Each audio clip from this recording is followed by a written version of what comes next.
Hey YouTube, if you are watching this and it is not 9:21 a.m. on Monday, then you are not watching the live show. So just click up here. Click on this thing and watch the real edited one. If nothing happens right there, then it's not up yet. You can watch this one. See you in a little bit.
Well, I guess it's time to roll into the pre-show, isn't it? Good morning, everybody. Let's get that clock back up there. We'll try and hit this thing on time this time. Good morning, Tony Smith, saying this is your first time being able to watch live and you are jazzed. Well, thank you, Tony, for tuning in. That is awesome. I love having first-time live viewers in the house. Burns Tech, good morning. Burns has a very good suggestion. Says I should make a 5-second GIF. 5 seconds is way too long. Of me dancing and embed that into the title screen with the countdown timer. Man, you're messed up. You know that, right? That would be... Right. No, never mind. It's not happening. That is just terrible. But Ryan thinks it could be a good idea. I don't know. Ryan, you're a strange man. And Sean wants to be the one to film it. And we're done. Okay. So good morning, everybody. Greetings. Hope you had a lovely, let's get that clock back up. There it is. Hope you had a lovely weekend. Guess what? The air is getting better. Sean can tell you himself, it is actually breathable outside. The AQI is currently running in at 45, which is, for us right now, that's remarkably good. It's still just at the threshold of good, but it's good enough. I actually went for a run this morning. I'm like, yes, feeling good, feeling jazzed, on top of things. It's going to be it. It's fun. We're excited. Finally, one can breathe. It's a very nice thing. Sean says a fish can really breathe out here. Yeah, it's been bad. It has been very bad, but we are glad to have it, even if it's only for a couple of days. We are glad to have some clean air. So, hey guys, check this out. I probably wanted to show you this. It wasn't going to be part of the main show. Do any of you get this magazine? ICG, International Cinematographers Guild magazine. It's obviously an industry magazine. If you're not an industry, all right, so we clearly going to run out of time here. It's an industry magazine. It's not the kind of thing. It's not like Time you're going to find everywhere. But if you have this issue, flip it open to page 14, and look, it's me. It's me doing a thing about the G9.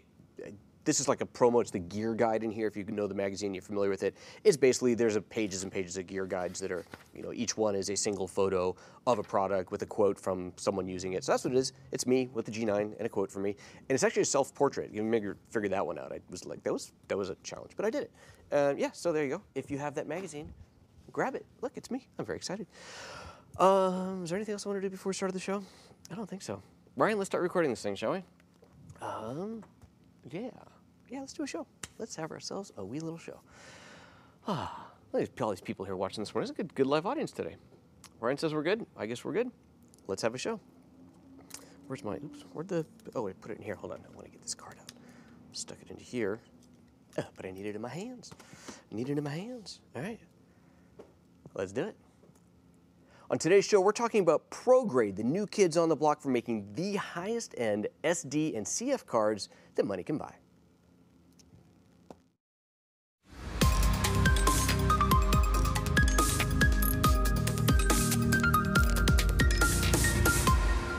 Good morning and welcome to PhotoJoseph's Photo Moment, the first live 3 times a week show here at youtube.com/PhotoJoseph every Monday, Wednesday, Friday, 9:30 a.m. Pacific. We're here talking live about things, photography, video, live streaming, and all sorts of related type of things. If you can watch the show live, you get to participate in the comments, the chit chat right here. We do a Q&A at the end of the show. If you have a question, make sure you put a PhotoJoseph, like Mr. Sean Mark Nipper just did there, in front of it. And then at the end, when we pull up the cues, we can make sure that I get your questions answered. I see them because they've got my name on it, and I know it's a question to talk about. So today, we are talking about something from a company called ProGrade. Now, there's a little bit of interesting history here. If you're a regular to the show, you may have heard a little bit of this before. I had a longtime friend of mine, Jeff Cable, who is a photographer and used to be an executive at Lexar. He came on the show to talk about his photography with the Olympics, and we have, we'll link to that up here. We did that interview. It was quite a few months ago. It was a lot of fun. Saw some great images. He left Lexar a while ago, and then at some point after he left, Lexar had shut down their card division. And some of the people from Lexar went, oh, this kind of sucks, and got together with some other high-end industry folks and launched a company called ProGrade. The whole idea behind ProGrade is it is a professional memory card manufacturer. They do cards for the pro. This is not something you're going to find at Walmart. This is not the cheap cards to drop in your point and shoot. If you are a working pro, primarily for photography or video, but as you're going to find out with these higher-end cards, this is really targeted for the video market. This is one of the companies you're going to want to go with. There's only 2 manufacturers out there right now making really, really good, high-end, reliable cards that are truly rated to V90, and ProGrade is one of them. So let's talk about what these things are. So this particular card, let's get a little close-up of this guy right here. This particular card, okay, first of all, it's a monster. 256 gigabytes. As far as I know, this is the only 256 gigabyte V90 card on the market. And it's V90 because that is the speed, the V rating for video over 90, and it is phenomenally fast. While I've got a close-up here, I just want to show you something before I forget. There is a serial number embedded, or etched, I should say, etched onto every single card, unique serial number, so that the company can track the card and knows when you call in exactly when it was if you ever have any problems, exactly when it was manufactured, what firmware it's got on it, and so on. So that's kind of awesome. I just wanted to show that while I had that on there.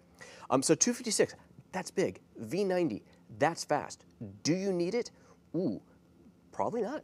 Honestly, a lot of you out there shooting are not going to need something quite this fast, which is good because they're quite expensive. But if you need it, there is no question about it.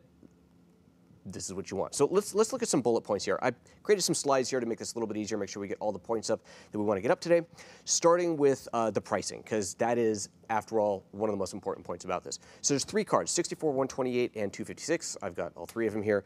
And pricing is pretty much the same across per gigabyte. So the 64 gig is a $99, so I'll call it a $100 card. It's $1.56 per gigabyte. The 128 drops a little bit per gigabyte, not really much. $189 for the card, $1.48 per gigabyte, and then the 256 is essentially identical price per gigabyte. $379.99 for the card, it's $1.48 again per gigabyte. Now that is a lot of money per gigabyte because these cards allow you to shoot at the highest bit rates the cameras are doing today, namely the GH5 and GH5S and the EVA1 shooting at 400 megabit. If you are not shooting at 400 megabit, you can still use ProGrade cards. You can still buy ProGrade cards that are rated at V60, which will do everything else the camera does.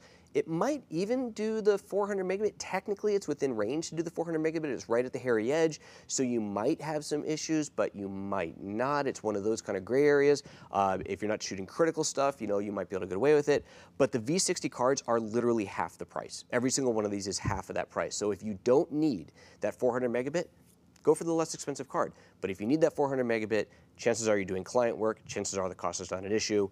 And there you go, and that's what you're going to want. So what does this mean, 256 gigs? And I did this because I thought it's just kind of like, this is cool. So 256 gig card, UHS-2 is what this is, V90. This is in my Lumix GH5. I put it in there, reformatted the card, and I went through a few different camera settings. If you're shooting 4K 30p 400 megabit, that is the highest bit rate, highest quality you get out of the GH5 recording internally, you're going to get an hour and 24 minutes of recording time. That's a lot of 400 megabit. But let's say you don't need 400 megabit. All right, maybe you want something a little bit less. How about 4K 60p, which is what I usually shoot at. If I'm doing not client work, I'm usually shooting 4K 60p, 3 hours and 46 minutes. And then, if you want to take it down to 30p 100 megabit, you get 5 hours and 46 minutes on a single card. So that's a lot of storage. And obviously, those numbers are going to be the same if they're V60 or V90. We're talking storage here, not speed. So yeah, you're going to get a lot of capacity out of these things. And then we get into copying this stuff off of the card. So they also make this ProGrade reader. Now this particular one right here, this card right here, there you go. This is a dual reader. It does CFast, so the CF cards, oops, there we go, and SD cards, UHS-2 reader is what it is. It is, if you look on the back, a USB-C reader, and it's not just that it's got a USB-C port on it, it is actually USB 3.1 Rev 2, which is a really stupid USB thing. So they did USB 3.0, and then they came out with USB 3.1, which was twice as fast, went from 5 gigabit to 10 gigabit. I'm pretty sure that's right. And we're talking theoretical maximums of the USB chain, right? And then at some point they decided that USB 3 to 3.1 was confusing, so they renamed it USB 3.1 Gen 1 and USB 3.1 Gen 2.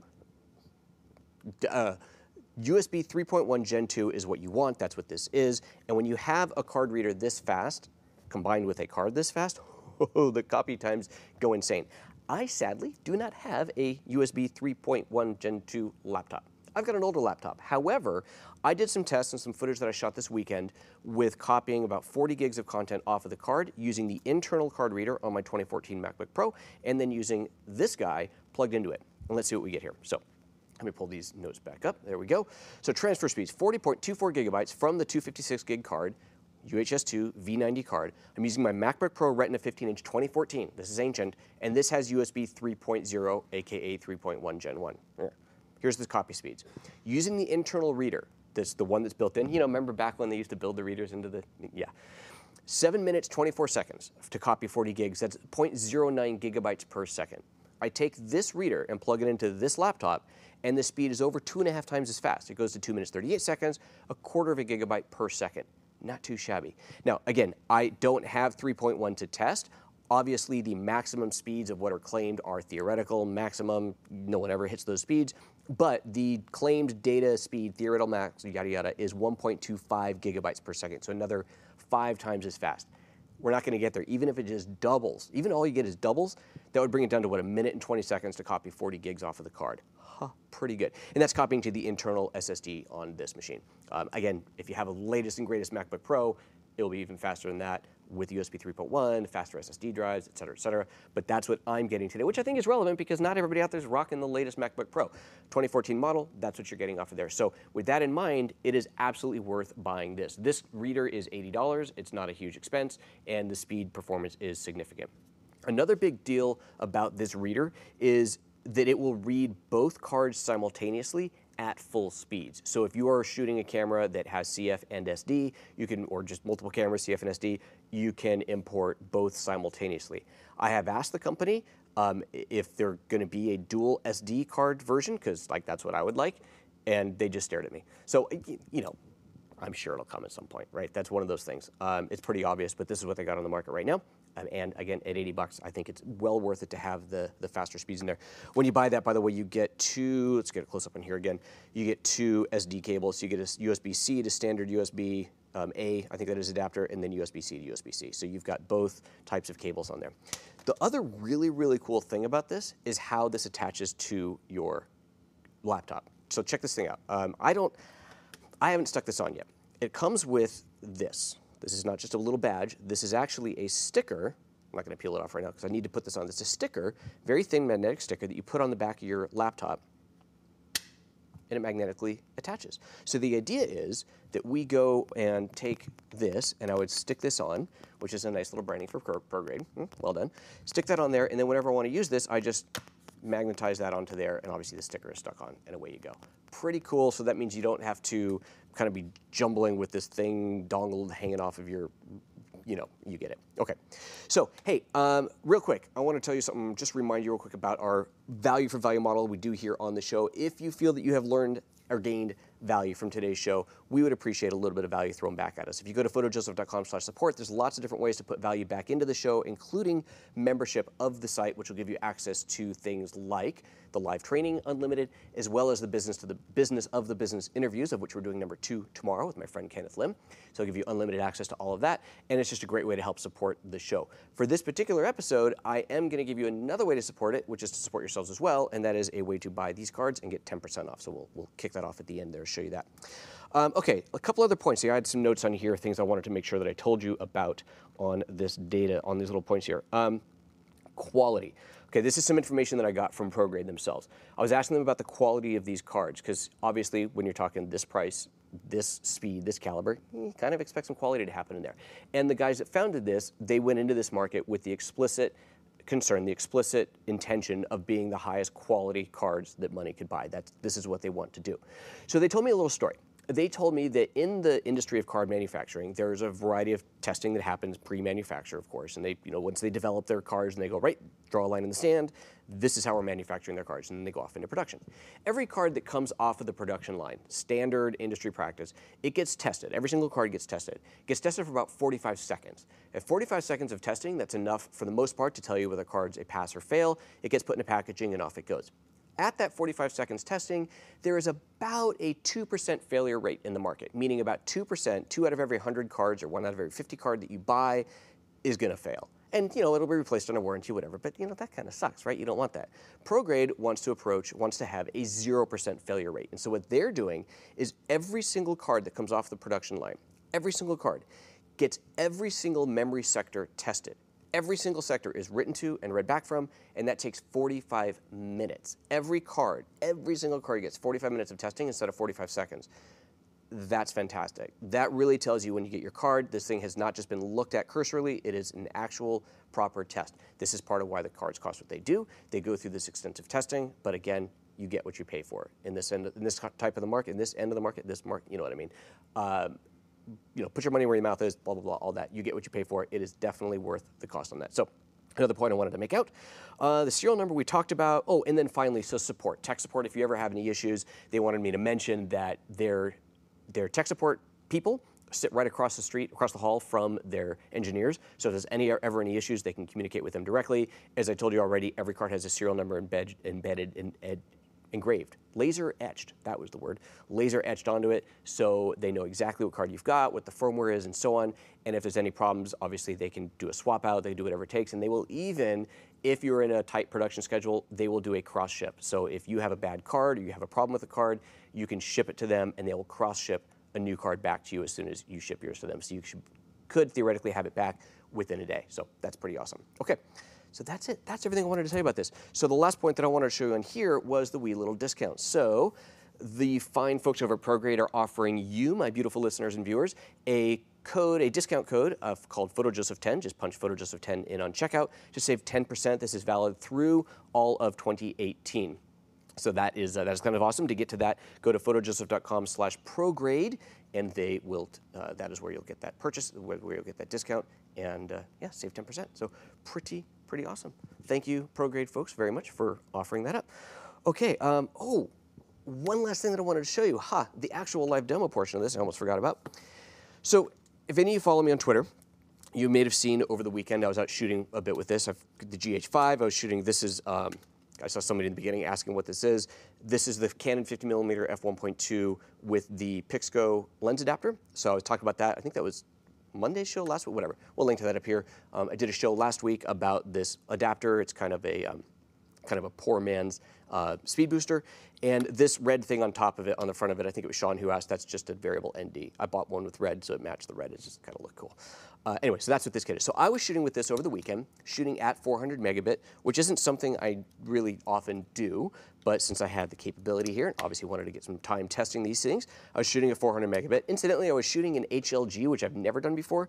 I have not yet looked at the footage. We'll see if I got anything out of it, but I was out shooting with it. And here's what I wanted to show you. So let me make sure we're all set up here. Yes, we are. If you have ever worked with less than super fast cards, you know that when you're recording, well, first of all, you could get dropouts. It's possible that you'll get a thing that says, oh, card is not fast enough. And if you've tried to shoot 400 megabit on an inferior card, you've definitely seen that error before. Card is not fast enough, recording stops. But even on cards that should be fast enough but are not actually properly designed, properly engineered, properly tested, you will have a very slow file closing. And the file closing is what happens when you stop recording. there's a final bit that has to happen. Basically, the camera says, okay, we're done recording. It puts the closing bits onto the file, whatever it is, closes the wrapper, if you will, writes that to the memory card, and then it's ready to start shooting again. If that closing takes time, that is time that you cannot be shooting, meaning you hit stop record, and you're going, close now. Okay, it's closed, and then you can start shooting it. I have had that experience with other cards.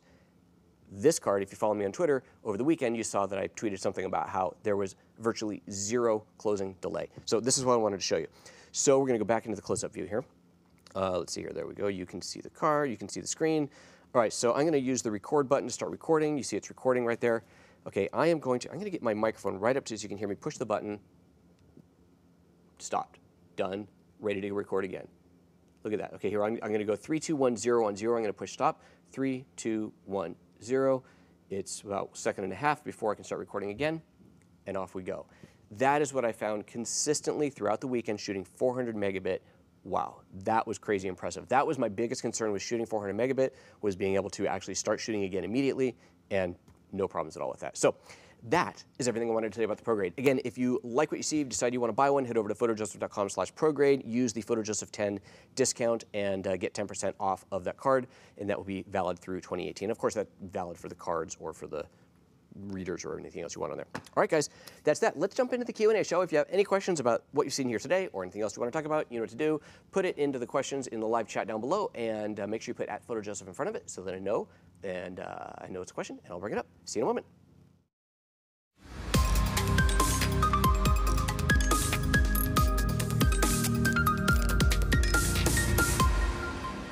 Welcome back, everybody, to PhotoJoseph's Photo Moment. We have been talking about ProGrade SD cards, the V90 highest end cards that they make. These are fast. These are awesome. I've been working with them all weekend. Zero problems when you're shooting 400 megabit. That's kind of important. So we're in the Q&A section of the show now. If you have any questions that you want to bring up to me right now, just throw them into the chat. Make sure you put @PhotoJoseph in front of the question, and that way I know there's a question for me.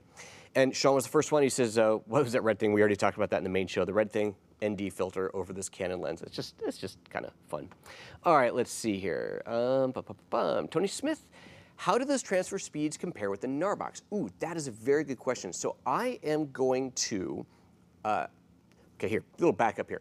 I'm going to be doing a presentation at B&H October 24th, I think is the right date. It's the day before Photo Plus Expo starts. I will start promoting that properly very soon here. I'll build a card and make sure that you guys all know about it. But if you're in Manhattan for Photo Plus Expo, or you live in Manhattan, I'm doing a presentation at B&H the day before Photo Plus starts, 5:30 in the evening, I think. Anyway, that presentation is going to be about Narbox and LumaFusion and the Lumix GH5 and GH5S, so how those things all work together. In preparing for that, one of the things that I'm going to test, I haven't tested it yet, is test using this card reader plugged into the Narbox instead of just copying to the Narbox directly. So the Narbox has a built-in SD card reader, but we already know that they have told us that to get the fastest ingest speeds, there is a USB 3, and I guess it's 3.1, but that's a very good point. I don't know the answer to this yet. Port on the device, and you can plug in a reader to get faster read speeds. So I will be testing this combination, copying into the Narbox versus copying to the Narbox using its built-in reader. And I think it's great to have the option. Basically what this means is if you are out shooting and you just want to stick the card in, hit copy, throw the thing in your bag, hang it off the back of your bag and get back to shooting, speed doesn't really matter, right? You're not in a rush, you're just copying it while you go back to shooting, so in which case you use the internal reader, it's all weather sealed, you close the door on it, great, perfect. But if you are under a time pressure, you do want to get that ingest in as fast as you can, then you can use an external reader. So again, I will be doing that test. That's a great question, Tony. We will be doing that at some point before the B&H things, and I will be able to report to you on that. All right, where are we? Here we go. Burns, Texas. Card readers being able to read multiple cards seems to be pretty common these days, at least readers north of 20 bucks. Multiple SD card slots would be beneficial. Okay, Burns. So absolutely. However, this reader reads both slots at full speed simultaneously. The guys here even told me that they have bought many different competitive readers on the market, even ones costing over $150 that have dual slots, and they do not read both simultaneously. So that at full speed. So that's the kicker. Being able to get both of these at full speed is the benefit of this reader right there. So that's why you want this one. SRO Digital, have you found any issues with SD cards being a little tighter than expected in the G9 slot? No. My new SanDisk cards were initially tight, needed help out of the camera, they've gotten better. That's interesting. No, I have not experienced that. I also don't have any SanDisk cards. I've got Panasonic cards, ProGrade cards, and Angelbird cards, so no, sorry, I have not run into that. Burns Tech, did ProGrade talk about the longevity or write cycle lifespan, how many times it can be written before it stops working? No, I do not have that data. That might be on their website, but I don't know offhand. Tony Smith, what kind of organizational structure do you use for all your SD cards? One per camera, labels, how do you keep them all straight and organized? That's a great question. I actually did a show on that a really long time ago. Wow. Link that up here, although I'm going to tell you the same thing right now. This is what I do for my cards. I haven't labeled these yet because they just came in. But if we look at my, let's see here, let me do this. Let's go for a close-up here. So this, by the way, is my new Pelican reader. I just did a show on this last week because this is a brand new, not reader, case for me. But if you look at my old Panasonic cards, you'll see that the back of every single one of these has a number on it. Can you see that? There we go. There we go. Tilt, angle, probably reflection on it. Anyway, they're numbered. I number every single card. And so this way, and then when I go out in a shoot, you know, everything's formatted, everything's in here, in order, all ready to go. So this would be card number 1 in this position. Just don't worry about my positioning right now. This would be card number 1. Face up, I don't see the numbers, I don't care. I'm reading it like a book. This is the first card. I'm gonna grab this card, card 1, pop that in the camera, shoot. When it comes out of the camera, it goes back in upside down. The label on there tells me which one is next in the event that I somehow end up with these out of the carrier in my pocket. Whenever I pull one out, I go, which card is full? Well, I just pulled card number 1 out of my pocket, so now I know that 2 and up are ready. Pulled card 3 out of my pocket. There's also 2 and 1s, or pulled 3 out of the camera. There's 2 and 1 in my pocket. Don't want those. I've already shot. Let's grab card number 4. So that's what I do. I number them like so, and put them in the reader in order. And when they come out of the camera, they go back into, I keep saying reader, the storage device. They go into the storage device like this with the label up. So super verification, that card is shot, that one is empty. So that's how I do that. Good question though, Tony, thank you. Let's see what else we got here. Any other questions? There's a few other things coming. Oops, my screen just slid off like crazy. There we go.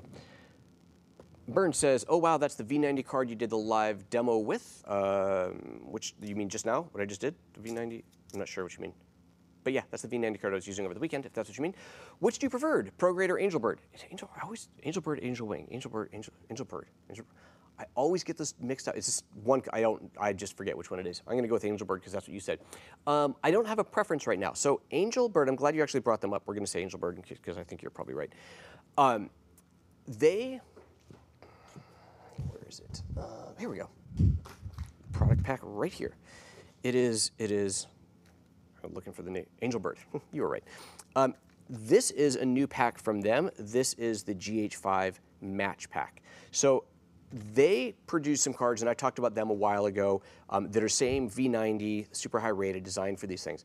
Some of the earlier cards, once the firmware update for the GH4 and the EVA1 that provided 400 megabit into these cards, once that came out, some of these cards weren't behaving quite so well. And they realized they needed to do some firmware tweaking. So if you own one of these cards, an Angelbird card, and one of the, well, this is the GH5 specific ones, but if you own the ones that are not the GH5 specific and you're having any issues at all, doesn't matter where you brought it from, if you bought it from an online reseller, if you bought it direct, doesn't matter, contact Angelbird and they will update your cards for you. You can ship them to them, they do a firmware update and bring the cards fully up to speed. There were some little firmware tweaks that happen for these. These cards are identical physically to the cards that are in all the other packets out there. These have a slight firmware adjustment to be optimized for the GH5 and the EVA1. So that's, if you're having any issues, then that's what you want to do.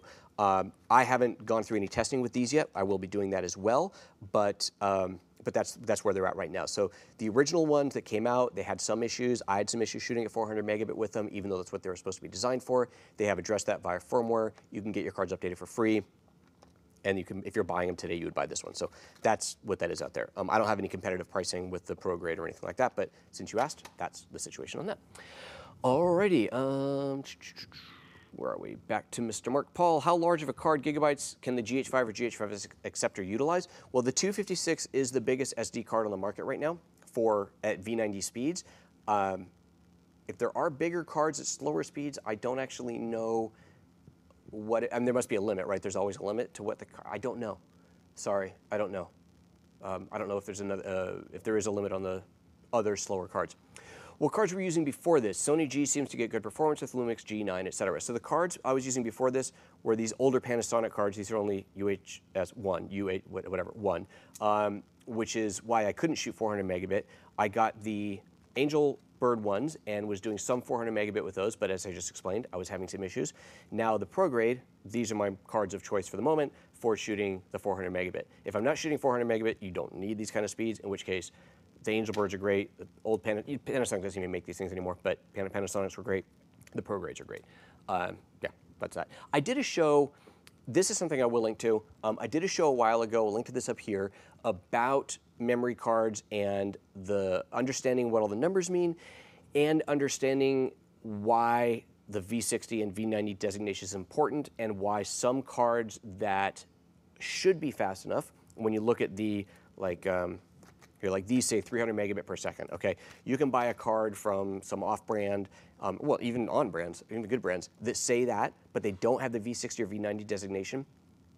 Don't use them for the high-end video work. That V90, V60 is a sustained data rate. The 300 megabit number that you see on a card is peak, and peak doesn't help you when you're writing to card, writing to memory continuously as you are with video. So you need to have the ones that have the V rating if you want to get the best cards. Wow, look at that. Mark Paul, $20. Mark Paul, thank you so much. That is very, very generous of you. I very, very much appreciate that. That, my friends, is the super chat button down below. I super appreciate that. All right, let's see here. Patrick Gilbreth says, can you speak to the quality improvement, if any, when it comes to all intra? I am going to be doing a show coming up. Is it on the calendar yet? I don't remember if it's on the calendar yet. But I'm going to be doing a show. I will address all intra. I'm going to address 8-bit versus 10-bit, and what was the other? Oh, the 400 megabit versus 150 megabit, which you get the all intra with 400 megabit, but it's really about the bit rate. So bit rate and bit depth. That's essentially what the show is going to be, talking about the advantages of it. I have seen so many videos where people are showing footage side by side, and they're going, I can't tell the difference. There's no reason to shoot 400 megabit. They're shooting the wrong thing. 400 megabit and all intra and 10-bit only is necessary under certain shooting conditions and certain post-processing requirements. It is not something you need all the time. I almost never shoot it. For vloggy type normal stuff, I don't. I shoot 4K 60, 8-bit because I would rather have the 4K 60 than have the 10-bit. That's more important to most of the stuff that I do. If I'm shooting stuff for a client, I know exactly what I'm doing, controlled situations, specific types of environments. We'll talk about all that when I do that show. That's when I'm going to move to the 10-bit, 400 megabit, blah, blah, blah. If you don't need it, then don't shoot it. It takes up way more space, but you need to know when you need it. Jake, who I don't think is in the show today, had texted me last Friday after the show saying, oh, I forgot to ask you, what do you think about the new drones, the new Mavic, what is it, Mavic Pro and Zoom or whatever, the Hasselblad one and so on. Any thoughts on that? I don't have them yet, haven't flown them. Obviously, I've watched several videos about them. Both look incredible. You know, DJI's just killing it with these things. But specifically, the larger sensor with the 10-bit, is it a higher bit rate? I don't remember, but the 10-bit footage that you get out of the 1-inch sensor, to me personally, that is far more interesting than the zoom camera. And I know pretty much every video I've seen, people are like, oh, the zoom camera is the way to go. Whoa, somebody else is loving on me today. Look at this. You guys are awesome. Who's that? Keep it simple. Keep it simple. I get so much value from your show. It's fantastic. Just wanted to say thank you for all that you do. Thank you very much, Keep It Simple. Man, you guys are just rocking it today. What a great show. Mark, Paul, and Keep It Simple. Thank you guys so much. So the 10-bit on the drone, I think would be fantastic for certain types of use. And again, this goes back to why you want to understand 8-bit versus 10-bit, 400 megabit, 100 megabit, 150 megabit, and so on, because it's not beneficial in all situations. But if you're going to do certain things with the files, if you're going to shoot under certain situations, you really, really want that. And to have that option, to me personally, would be far more interesting to have that option with the bigger sensor in the new Mavic. So it's a bigger sensor, so better low light capability, and the higher bit rate, higher bit depth. To me, that's definitely more interesting than the zoom. But that's me. So anyway, that's Jake. If you're watching this later because you're not here today, there's the answer to that question that you texted me on Friday. Alrighty, let's see here. Let's go back into this. Bernardo Silva says, did you ever try to use an external recorder like an Atomos on the G9? Oh no, not on the G9. If so, does it make it able to record unlimited? Oh, that's an interesting question. It should. Yeah, because there's no reason for it not to. The G9 doesn't have any limitation for just existing, basically, which is what it does when it's recording externally, because you just plug in the recorder and the camera doesn't know if it's plugged into a TV or into a Atomos recorder. It's just outputting its signal. So yeah, you should be able to get unlimited recording on that. Interesting. Good question. I've never tried it, but in theory you should. Mark Lewis. Hi, Mark Lewis. Oh, Mark Lewis from ProGrade. Mark Lewis, thank you very much for tuning in. A little bit, I want to know how long you were here. I have no idea how late this goes back, but Mark, thank you very much for tuning in. So if you guys have any questions specifically, I know there was a question about, was it testing? No, there was a question that came up earlier. Someone had asked that I said I don't know. It's a question about how many write tests have been done to the cards. So Mark, if you're still here, and whoever had asked the question, if you're still around, if you have a spec on how many writes you can do to the card before the card is going to fail, so mean time between failure, I guess that would be, please let us know in the chat. I didn't know that offhand. I don't know if it's on the website or not, but somebody had asked. Sean, I rarely shoot 400 megabit, but would it be wise to future-proof myself and go with the V90 over the V60? Yes, at least for a couple of cards. I would say, Sean, if you're buying several cards, of which obviously you need to have several cards, I would have at least a couple of them that are V90 because, again, you have a camera that has a capability to shoot 400 megabit. You don't want to be on set and decide that you need 400 megabit and not have an option to record it. I would, given that we're not all made of money, I would buy some V60 and some V90, and V60 be what you use for most of the work. That's how I would suggest it. All right, let's see here. Burns Tech. Oop, and there goes the thing flying off screen again. Where did it go? Goodness gracious. Love the chat system here. Oh, Jake, you are here. The only cool thing about the Mavic Pro Zoom is the dolly zoom feature, but I'm with you. I think the better picture quality would be way more useful. Yeah, the dolly zoom feature is going to get old about 5 minutes ago. So, yeah. Burns, talking about the support. Thank you very much, Burns, for calling that out. Mark Paul, how do I go about getting a firmware update on my Angelbird cards? You have 428 gigabyte cards. Just contact them. Go to their website. There's going to be a help button thing. Just contact them directly. They will sort you out. Absolutely. Let's see here. Where else were we? I feel like I wrote something. RE Max write cycles. We have some announcements coming out about that soon, and ways we can help you detect that. Okay, great, Mark. So no solid answer right now on how many write cycles, but they're working on that. Thank you, Mark. Thank you for tuning in. I have a feeling I missed something. Let me pull this off screen here and see if there was anything I missed. I guess not. I guess not. Oh, Burns talking about the live demo just now shooting the video closeout time. Yes, that was using the 256 gigabyte card. So that's what I was doing when I just did a recording in the main show, starting, stopping, recording. That was using the 256 gig card. Absolutely. Keep it simple. Oh, here we go. These are the questions I missed. Can you take a moment to explain more about what's in your members area? Absolutely. More than happy to. So we're talking about on PhotoJoseph.com. Let me actually just pull this up over here. So the members area has two primary things that you get out of it. I do something called live training, which is a software training, a long form training for specific applications. And let me see, let me hide the bookmarks, open this up, and here we go. So here's the next live training. So on One Photo Raw is what we've just started. The first session happened last week. It is an overview session. It's a session number 1800. So that tells you this is the 18th series that we've done. The format that I go with on these now is I do an overview first, and that is always called the 00 session, so 1800, 1700, 1600, whatever. That's an overview. It's a high-level overview of the entire app. The purpose of that overview is to give you enough information about the app to decide whether you want to learn more. That video is always free. It's free when it's live. It's uploaded to YouTube, full length. Anybody can watch that. If you then decide, yes, I want to learn more about that app, then what I do is every week, every Thursday at 1 p.m., Pacific time, I do a live training on a specific component of that app. And I do that for as many sessions as it takes to get through the app. Some courses have only 5 or 6 sessions. Some have over 20 or even 30 sessions if it's a really long app. Each one of those classes, each one of those live trainings is usually 30 to 45 minutes long. And again, that is free when it's live. But those then go behind the members area of PhotoJoseph.com. So formerly photoapps.expert if you're wondering about the name in there.